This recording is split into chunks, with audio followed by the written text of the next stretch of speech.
ఇదైతే మా ఊరి శివాలయంలో పౌర్ణమి రోజున దీపాలు వెలిగించుతాం కదా 108 ఒత్తులతోటి. ఆ ఆ మహోత్సవం అయితే శివాలయంలో జరుగుతుందండి.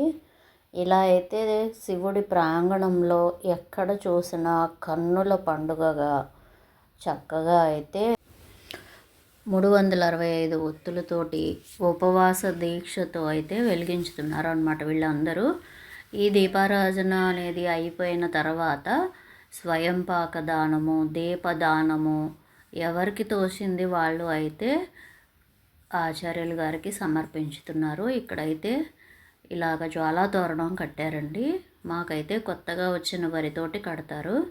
ఇది ఒక స్తూపం అనమాట. ఈ స్తూపం దగ్గర ఎవరో ఒకళ్ళు కొన్ని ఇంటి పేరటి వాళ్ళు దీపం అనేది పెడతారనమాట. ఆ రోజు ప్రసాదాలు కూడా మ్యాక్సిమం వాళ్ళే చేయించుతారు. అలాగా వీళ్ళు మా వారికి కజిన్ సిస్టర్ వాళ్ళ మావయ్య గారు వాళ్ళు చేయించారనమాట. అసలు ఎంత బాగుంటుందో మాకు అసలు ఈ టెంపుల్లో ఈ పాత శివాలయం అంటారు మా విలేజ్లో.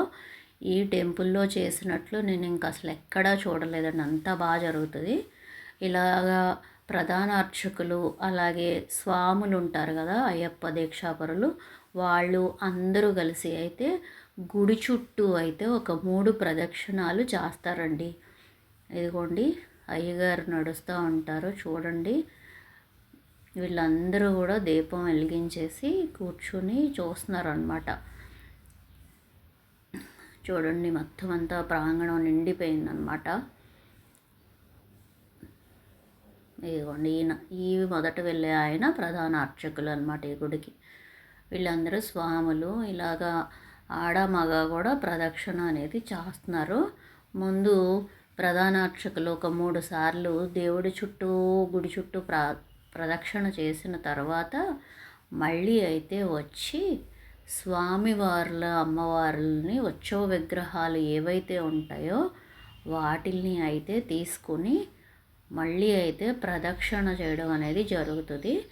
ఇది గుడి చుట్టూ ఉన్న ప్రాంగణం అన్నమాట. ఇక్కడ మారేడు చెట్టు ఉంటుంది, అలాగే చాలా రకాల తుమ్మి చెట్టు ఉంటుంది. మొత్తం అందరూ కూడా స్వామివారిని తీసుకుని బయటకు వచ్చారండి. 3 ప్రదక్షిణలు చేసేసారు. నేనైతే మీకు ఆ ప్రదక్షిణ అనేది చూపించలేదు. ఇది అమ్మవారు స్వామివారి సమేతంగా తీసుకుని వచ్చి ఇలా అయితే ఈ జ్వాలా తోరణం చుట్టూ కూడా ఒక 3 సార్లు అయితే ప్రదక్షిణ చేయడం అనేది జరుగుతుంది అనమాట. ఎవరికి వాళ్ళు ఏంటంటే మేము అని ఆ జ్వాలా తోరణం దాటడానికి ఇలా అయితే పోటీపడి అత్యుత్సాహంతో అయితే ముందుకు వస్తారనమాట. ఇప్పటి వరకు అసలు జనాలే లేరనమాట, భక్తులే తక్కువగా ఉన్నారు. అలాంటిది సడన్గా పెరిగిపోయారనమాట. ఇదిగోండి ఇంకా తిరిగి 3 సార్లు కంపల్సరీ తిరుగుతారనమాట. తిరిగి అప్పుడు ఆ అఖండ దీపాన్ని పట్టుకుని తిరుగుతున్నారు కదా, వాళ్ళైతే ఆ జ్వాలా తోరణాన్ని వెలిగించడం అయితే జరుగుతుందండి. ఒక్క ప్రదక్షిణ చేశారు కదా, ఇప్పుడు మళ్ళీ లోపలికి వెళ్తారనమాట. అలాగా లోపల గుడి చుట్టూ తిరిగి మళ్ళీ వచ్చి జ్వాలా తోరణం చుట్టూ తిరిగి ఇలా అయితే 3 ప్రదక్షిణాలు లెక్క అనమాట. ఇక్కడ జ్వాలా తోరణం వెలిగించినప్పుడు రవ్వలు పడతాయి కదా, అందుకని చిన్న పంతులు గారి మీద అయితే షాల్ కప్పారనమాట ప్రధాన అర్చకులు గారు. ఈ ప్రధాన అర్చకులు గారి చిన్న కొడుకు అనమాట ఈయన కూడా అర్చకత్వం చేస్తూ ఉంటారు అవసరమైనప్పుడు మాత్రమే. ఇదిగోండి ఇందాకడికి ఇప్పటికే చూసారా భక్తులంతా ఎలాగా తోసేసుకుని మేము స్వామివార్ల కన్నా ముందు వీళ్ళే వెళ్ళిపోవాలన్న ఆలోచనతో అయితే ఉంటారనమాట. అంత అత్యుత్సాహంగా అయితే దీంట్లో పాల్గొంటారండి. ఇప్పుడు వెళ్తున్న వాళ్ళందరూ మా విలేజ్లో ఉన్నటువంటి రాజులు అనమాట. ఆడవాళ్ళు కూడా చాలా పోటీ పడతారు. కులమత భేదాలు అనేవి ఏవి ఉండవండి. మ్యాక్సిమం అసలు అగ్ర కులాల వాళ్ళకన్నా మిగతా కులాల వాళ్ళే ఇక్కడ ఎక్కువ మంది ఉంటారనమాట. నాలాగా వెళ్ళిన వాళ్ళు చాలా తక్కువ మంది ఉంటారు. మరి ఎందుకు రారు అనేది నాకు తెలియదు, కానీ ఇలా అయితే మిగతా వాళ్ళు ఎక్కువ ఉంటారు.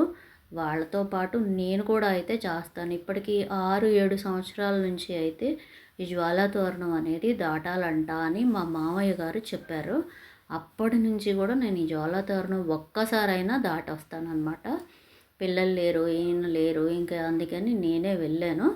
వాళ్ళు వెలిగించిన తర్వాత మనమైతే స్వామివార్లు అమ్మవారి సమేతంగా అటు వైపు దాటిన తర్వాత మనం ఒక్కసారన్నా దాటితే మనము చేసుకున్నటువంటి పాప పుణ్యాలు అనేది కొంతలో కొంత అనేది ఆ స్వామి తీర్చుతారు అనేది నమ్మిక. ఇక్కడ ఎవరికి వాళ్ళే లాగేస్తారు అనమాట, హడావుడి పడిపోయి. కానీ అలా లాక్కూడదు. ఎందుకంటే అలాగా ఆ గడ్డి తీసుకుని వెళ్ళి మన పాడి ఏదైతే ఉందో వాటిల్లో పెడితే పాడి వృద్ధి అవుతుందని, పంట చేలల్లో పెడితే పంట బాగా పండుతుందని, ఆ విభూది పెట్టుకుంటే ఆయుష్ అని, ఇలా ఎవరి నమ్మకం వాళ్ళదండి. ఇదేనండి ఇవాల్టి జ్వాలా తోరణం వీడియో.